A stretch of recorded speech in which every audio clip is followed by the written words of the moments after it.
Mr. President, the Global Baku Forum is now in its 12th year. What are your hopes for the outcomes of this year's event?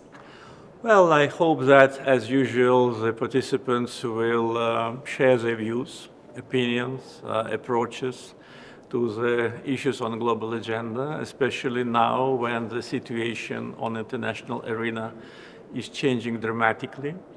The potential of the forum actually is reflected in the names of the participants. As I said in my introductory remarks, we have more than 50 heads of state and government from different countries, so people with great experience, knowledge, expertise. And of course, as we can see even from the opening session, there are just a combination of opinions, and they do not coincide, which is good. I'm sure that at the panels, the discussions will be even hotter. So always forum generates ideas and is a very, instrumental in elaborating of new approaches to international issues. This year's theme is the reworking of world order. What do you think are some of our biggest global challenges that we're all facing around the world? Well, actually, I think it's a common opinion that now we're in the phase of elaboration of new rules and regulations. The old new order seems no longer to be here. So what will be the new configuration of international communities interaction? Nobody knows. There are different opinions. But what is absolutely clear that every country should be more concentrated on its homework, more concentrated on its own capability, not to rely on any kind of assistance or even not to rely on international law. Azerbaijan is a country which suffered from international law being selective, has a great experience in building our future based on our resources.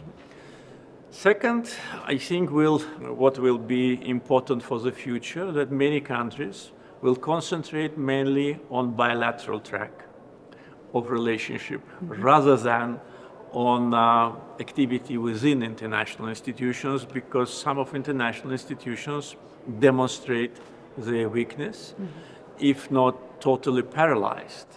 So, and of course, a lot will depend on how things continue, because we are just in the initial phase of global transformation. We're seeing a lot of geopolitical changes around the world. Where do you stand on the significant ones that we're seeing, especially around this region? Well, in the region, of course, it's important to protect the region from any crises around us.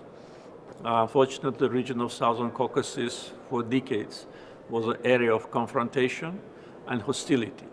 So now we have relatively quiet periods, so we need to concentrate on that, to build security mechanisms that will be inclusive, to eliminate any threat of another military confrontation, and to try to live in a neighborhood as we used to in the times of Soviet Union. Yes, we were not independent countries. We could not actually plan our future. We were largely dependent on the Soviet center, but at least there was active interaction between the Southern Caucasian republics.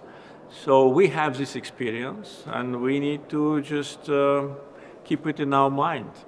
For this region, it's very important not to be late with respect to geopolitical transformation, and to concentrate on our regional problems and regional opportunities. Looking further afield, we have Russia, Ukraine, we have the Middle East issues that are going on there. What can we take away from this and move forwards, as a global collective? Well, as far as we are concerned, I think our understanding of the global order was absolutely correct, because we did not rely on any institution or anyone with respect to our national interests. And whether it's war between Russia and Ukraine or situation in the Middle East, tensions in Africa, in some other parts of the world, the countries should understand that their destiny is in their hands. As soon as they understand it, the sooner the better for them. Because if always you rely on someone's assistance, then first you are vulnerable. Second, you are not guaranteed that this assistance will be eternal. And third, you lose part of your sovereignty. Because if you depend on someone and you always ask someone for help, then that someone one day will come and give you a bill.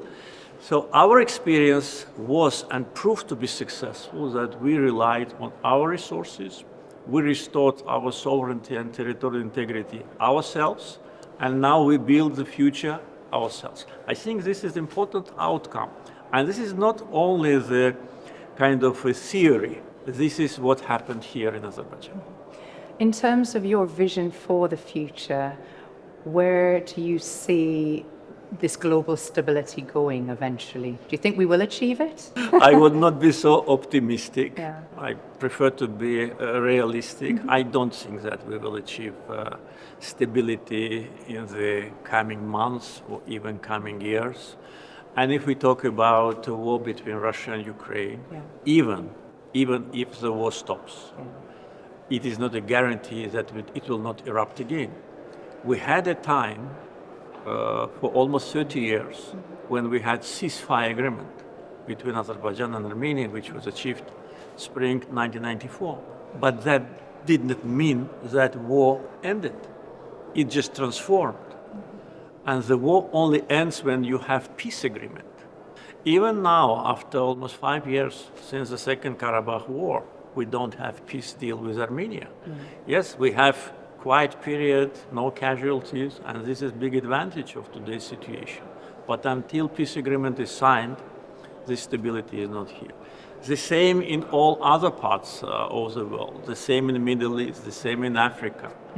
Unfortunately, the number of conflicts is growing, and if you look at those which have been resolved, we can only see it here in Karabakh. That's the only one which was resolved based on international law, historical justice, and this resolution is accepted by the whole world.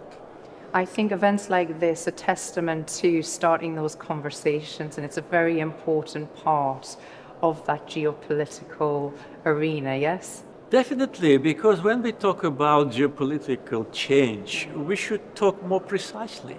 It is what is happening in Washington, what is happening with respect to new policy of new American administration. And this once again demonstrates how the whole world is dependent on those decisions which are made in White House. So this is a source of the global geopolitical change. It just started. And we are just, as I said, in the early months of that geopolitical change. Therefore, the gathering like this, when we have such a big crowd, is important just to properly evaluate, to share views, concerns, or expectations.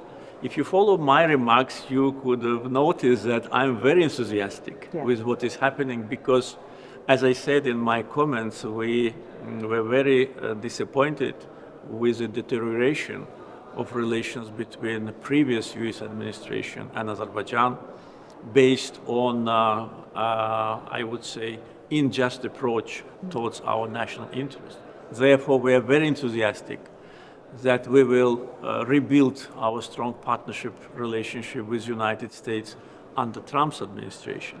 But there are people in that room which are more disappointed than enthusiastic. And this is normal, because every country has its own interests, every politician has its own views, and here at this forum, there'll be, I hope, there'll be a clash of ideas. That makes the forum successful. Have you spoken with President Trump, and is he embracing the conversation? I only spoke with him, congratulated him with his victory, and that was the only, how to say, conversation between us. For now. Mr. President, always a pleasure to talk to you. Thank you very much. Thank you so much. Thank Lovely you. to see you. Hope Thank you enjoy your stay. No, thank you very much. Take care. Lovely to see you. Bye-bye.